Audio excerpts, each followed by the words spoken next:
Hello, good morning. Welcome to Young Money's Radio. This is Earl Langsley. And I'm Effie Lancaster. Today we have two special guests. Sunday, a Muslim American who has experienced firsthand the struggles of civil rights for minorities in the United States, and Dolly, a lobotomist who has performed over 100 procedures throughout her career. First off, let's talk about the central message of today. We will be focusing on logic and emotion and when and where one is more effective than the other. Logic is deciding what will better affect you physically and emotionally. When deciding on something with emotion, you don't worry about the future but the feelings at hand. Very true. Both have their goods and their bads. Well, anyways, enough with the facts. Let's get to our first interview. Right here we have Sunday. How you doing, Sunday? Great. I'd like to start off by thanking you guys for having me on the show to talk about something that is very near and dear to me. So, of course, any new religion and ethnicity has a hard time merging into an already established community. What are your feelings towards civil rights for Muslims? Cool, thanks for the introduction. Civil rights for Muslim Americans in the United States is a very interesting topic. Many Muslims may not deal with the same racial tensions that other ethnicities face. However, this doesn't mean we never face challenges. A monumental detriment for Muslim American rights was the attack on September 11th, 2001. 13 years later, Muslim and Arabs are still facing prejudices and generalizations caused by a small group of extremists. Although at this day and age people are becoming hyperconscious of racial stereotypes, many Muslim Americans still live with constant suspicion. The inappropriate fear, paranoia, and racism surrounding Muslims after the attack was far worse than what it is today.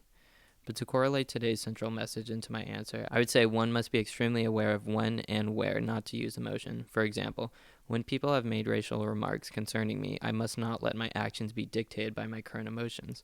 I must step back and approach the situation logically. Otherwise, the scenario could get worse than from what it already is. So I suppose my answer would be that both logic and emotion can be used appropriately according to the situation. Thank you, Sundeep, for coming out. We really appreciate it. Yeah, thanks. Nice to meet you, Sandeep. Hey guys, we're going to take a short commercial break. Here's a word from our sponsor. Hey guys, this is Mr. Armand's Old Record Shop. If you're looking for some oldies rock and some smooth jazz, look us up on the internet. We got some good stuff. Okay, I think we're ready for our next guest. What do you think, Effie? I think I have a lot of questions for our next guest. Please welcome Dolly Hugh, a lobotomist of 10 years. She's performed over 100 patients. Please welcome Dolly. Hi guys, beautiful weather today, isn't it? Yes, it's supposed to be 83 today and no clouds in sight. So, Dolly, what made you become a lobotomist? I became a lobotomist because I wanted to help people cope with their mental disabilities. Lobotomy helps to aid those who struggle with sometimes incurable disabilities. So, what is exactly lobotomy? Can you tell me about it? I got this. Lobotomy is a neurosurgical procedure also known as leucotomy. You perform a lobotomy by cutting the frontal lobes connected to the prefrontal cortex. You do this by using an ice pick like tool and hammering it into thin bone behind the eyes. It completely changes the previous personality and condition of a patient. Following the surgery, patients will often be dazed, confused, and discombobulated. The procedure takes about 10 minutes, and we do both eyes after giving the patient electroconvulsive therapy to put them in an unconscious state. The procedure is very risky, being that you could kill them by inflicting damage on the brain. This procedure is controversial, and it brings up the question of logic and emotion when one is more effective than the other. Logically, the procedure frees the patient from the previously diagnosed illness and personality troubles. Emotionally, it changes the person, making them seem like they have no personality, and while this is true, we aspire to focus on the logical help more than the emotional. Can you tell us about a time when you performed this procedure? What were the effects and what was the patient's outcome? Well, it was back in 70s. I worked in this ward. I would describe it to be kind of like the ward from the book, One Flew Over the Cuckoo's Nest. Have you heard of it? Anyway, there was this man, and he was schizophrenic, and he was beginning to get a little out of control. We had no choice but to perform this procedure on him. It only took him about a week to heal all up, and after that he looked no different than he did before. I'd say the only difference was his personality. He was much more calm and easier to deal with. Okay, guys, one more commercial break. Howdy, y'all. This is Young's Roadkill Diner. You kill 'em, we grill 'em. Go ahead and call us at 970-555-8252. In this next segment, we have a few guest callers who would like to ask the doctor a few questions.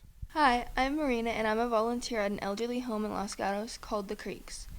And Dr. Dolly, I have a few questions for you. What would your opinion be on giving lobotomy to a person with dementia? Well, I think it would do good. It would help their personality and definitely put them at ease. I totally disagree. As I've been volunteering, I've come to realize that in order to help and deal with disabled patients, I must react emotionally. It is key to keep them happy, and doing so requires me to open up my mind and my feelings and put myself in their spot.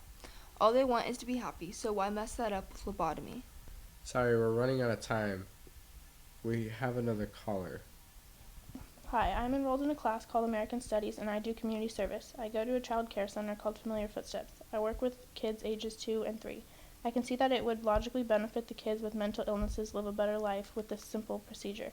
But emotionally, I think it is wrong to perform these types of procedures on little kids due to the fact that they don't even have their own personality yet, and they don't have the choice to decide. What is your opinion on giving kids this type of procedure? I think this is a very good question. It depends on your opinion. I think logically it works to fix the problem, and I see what you are saying emotionally. This is Earl Langley. And Effie Lancaster? See you guys next time on Young Money Radio.